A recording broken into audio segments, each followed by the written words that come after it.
مع امرأتك. هذه قاعدة عابرة، وإن شاء الله أبناؤنا طلابنا وأصحابنا، ومنهم الشيخ أحمد بن محمد الشحي والشيخ أحمد بن مبارك المزروعي والشيخ هشام بن خليفة الحوسني والشيخ يوسف بن حسن الحمادي وغيرهم، إن شاء الله ألزموهم بالجلوس لكم. نعم، وأنا معكم إن شاء الله. نعم، تفضل يا شيخ.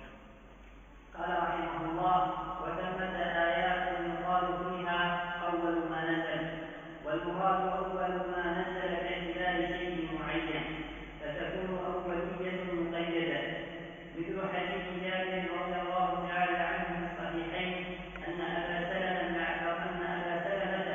ابن عبد الرحمن سأله أي القرآن أنزل أول؟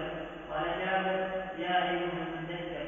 قال أبو سلمة: أنتجت أنه اقرأ باسم ربك الذي خلق. قال جابر: لا أخبرك إلا بما قال رسول الله صلى الله عليه وسلم. قال رسول الله صلى الله عليه وسلم: جاورت في حراء فلما قضيت جواري هبطت، فذكر الحديث وفيه، فأتيت خديجة فقلت: دثروني وصبوا علي ماء باردا وأنزل علي يا أيها المدثر إلى قوله وهم فتهجر.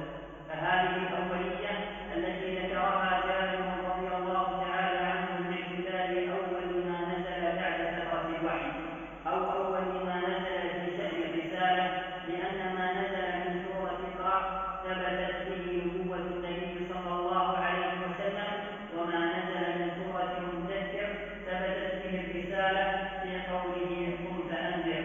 ولهذا قال أهل العلم إن النبي صلى الله عليه وسلم نبئ بقرأ وأرسل بالمدثر. نزول القرآن ابتدائي. أقول إلى هنا نتوقف، بارك الله فيكم وتقبل الله منا ومنكم، وصلى الله وسلم على نبينا محمد وعلى آله وصحبه أجمعين. تبقى هذه الفترة استعداد إن شاء الله لصلاة المغرب وما بعدها، ونحاول إن شاء الله نتيح فرصة للأسئلة ولو بين الأذان والإقامة.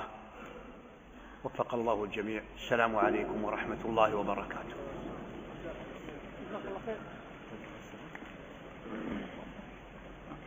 لا يكفي.